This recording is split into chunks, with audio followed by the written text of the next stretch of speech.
memerintahkan kepada Pangdam Cendrawasih Majen TNI Teguh Muji Angkasa yakni Mayor INF HF, Kapten INF DK, Praka PR, Pratu RAS. Mereka ingin membalas dendam dengan berencana melakukan hal serupa terhadap anggota TNI ataupun aparat keamanan lainnya dari pihak Indonesia. 1. Pura-pura jual senjata api. Para pelaku berpura-pura ingin menjual senjata api kepada 4 korban. Korban kemudian tertarik dan mendatangi para pelaku dengan membawa uang 250 juta rupiah. Keempat korban dipancing oleh pelaku untuk membeli senjata jenis AK-47 dan FN seharga 250 juta rupiah. Ujar Faisal melalui pesan singkat Minggu 28 Agustus 2022. 2. Waktu mutilasi. Faisal menerangkan pada 22 Agustus 2022 sekitar pukul 21.50 WIT, di SP1 Distrik Mimika Baru, para pelaku bertemu dengan korban dan membunuh mereka. Setelah melakukan pembunuhan, para pelaku memasukkan jenazah ke dalam mobil korban dan membawanya ke Sungai Kampung Pigapu, Distrik Iwaka untuk dibuang. Pelaku lebih dulu memasukkan korban ke dalam karung. Sebelum dibuang, keempat korban semuanya dimutilasi dan dimasukkan ke dalam 6 karung. Berikut kata dia. Setelah membuang para korban ke Sungai Kampung Pigapu, para pelaku menuju ke jalan masuk Galian C Kali Iwaka untuk membakar mobil Toyota Calya yang disewa oleh korban. 3. Bagi-bagi uang 250 juta rupiah.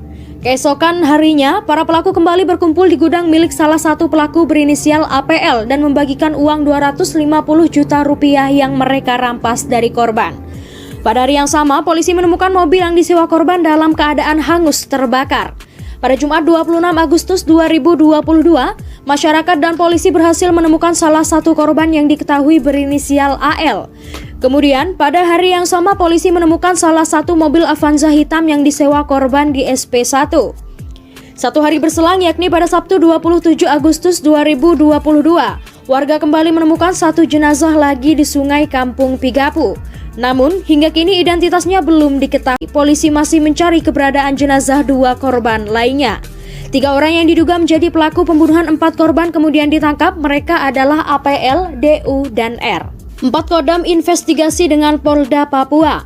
Panglima TNI meminta Kodam 17 Cendrawasih, Papua untuk melakukan pemeriksaan investigasi kepada 6 prajurit TNI AD yang telah mencoreng nama baik institusi tersebut.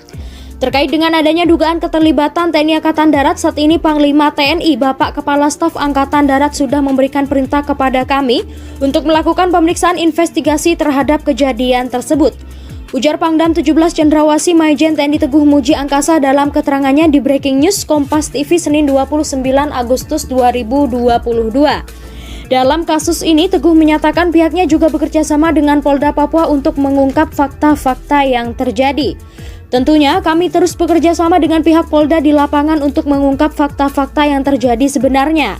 Dan kami Angkatan Darat berkomitmen dalam hal ini adalah hukum harus ditegakkan, berikut ujarnya. Teguh menegaskan TNI Angkatan Darat bakal memberikan sanksi tegas kepada prajurit yang terlibat sesuai dengan hukum dan perundang-undangan yang berlaku. Sekali lagi saya katakan di sini bahwa bila ada prajurit kami yang terlibat dalam proses atau dalam tindakan pidana kriminal, kami tidak memberikan toleransi apapun. Kami akan berikan sanksi tegas untuk dilakukan proses hukum sesuai dengan hukum dan perundang-undangan yang berlaku. Berikut ujarnya. Saat ini, kata Teguh, Kodam Cendrawasih dan Polda Papua sudah melakukan pemeriksaan investigasi dan penangkapan terhadap 6 orang prajurit TNI AD. Nantinya hasil dari pemeriksaan terhadap 6 prajurit TNI yang menjadi terduga pelaku pembunuhan disertai mutilasi akan diumumkan sesuai proses investigasi dan pemeriksaan serta olah TKP selesai.